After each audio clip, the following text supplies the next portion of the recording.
Midwestern Cowboy, this is Iron Horse. Thanks for watching. Well, I'm back in Delphi, and there's a fair going on, a festival.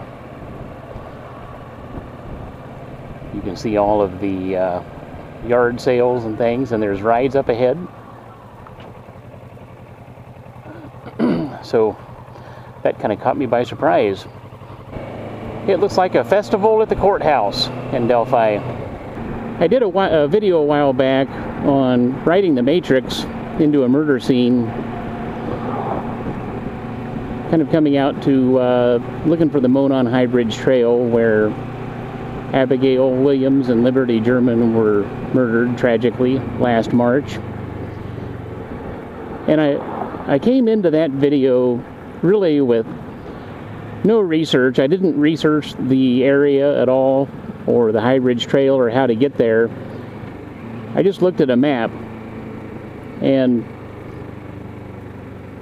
so really, I think the point of that video was really just to show how difficult it is to find for somebody who is not from this area. That was my intent anyway, but I've gotten a number of comments, and many people have been interested in this video. So I thought I'd come back out again and look again, and this time I know a little more. I've also researched better where the trail is, and I think I can get there today. So this is round 2.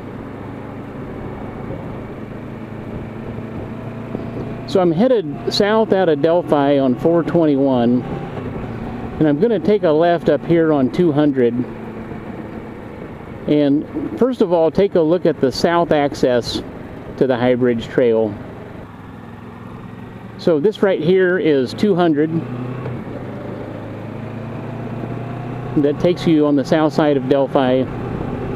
So you just stay on 200 and you go over the new highway, new 25. That's what this road is. And then you take a left right after that on 625. Now I was here before, and I know that this is a dead-end road. And you get back here to the back of this thing. There, so you see it says dead end. You get back here to the back, and it's private property. But I did receive one comment that said, if you go ahead and stay on the trail, on this road, even though it's private property back here, that it will eventually take you right down underneath the high bridge. And I don't think I'm going to do that, again, because it's private property back here, and I'm not a fan of riding on private property, on trespassing. I want to be a law-abiding citizen here when I do these things, right? So respect people's private property, respect their space. But apparently, if you go straight ahead here, you will eventually come right under the high bridge.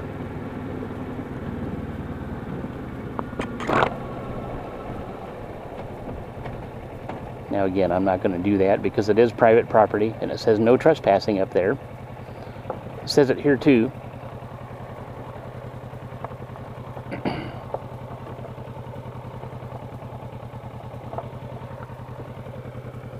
But right back there is where you can go eventually and end up on the bridge. So just about laid the bike over. So now I'm heading back south on 625. Just wanted to show that again. And there again too, some of the comments that I received said, hey, you should have went ahead and gone back in there. Well, I just don't want to trespass on private property if I know it. You know, that's just really not the right thing to do in my mind. Maybe the killer did. That's possible.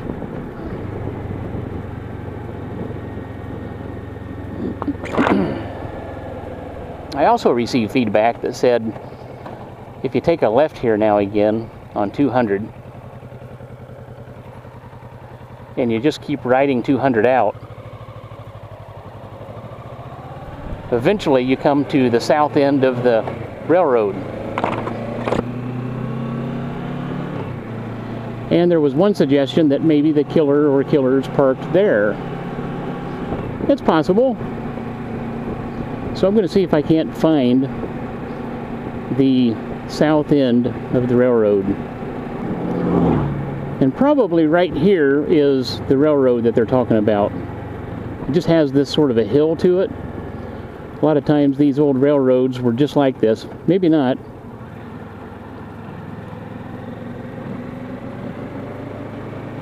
Really hard to say. That could have been it. Then there's another road that heads back up north. It's 550 west, and on the map I looked at that. It's a dead end also, and really there are just houses back there. But that gets you close too, so it's quite possible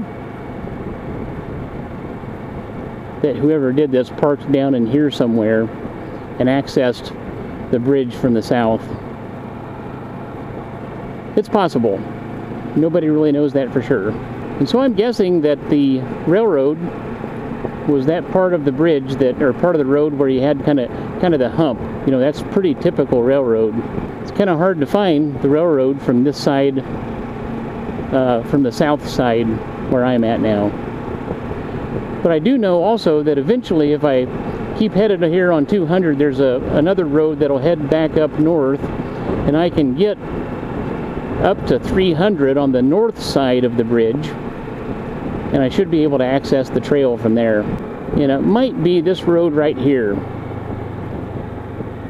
450, yes, this is it.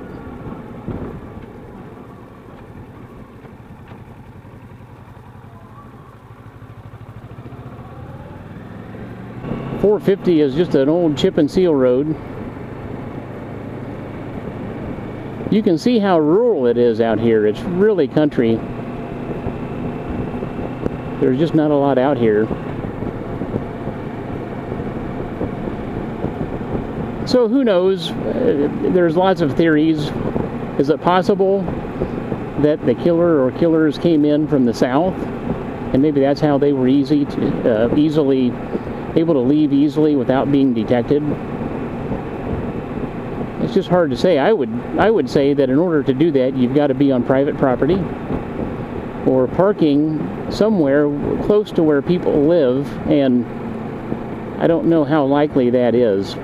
There would have been witnesses of, you know, hey, we saw this vehicle parked here, you know, and I don't know. That just doesn't really make sense to me. Now, I guess if somebody did sneak in and took 625 all the way down under the bridge where they could park in seclusion, maybe that's a different story. It's just hard to say. Midwestern Cowboy, this is Iron Horse. Thanks for watching.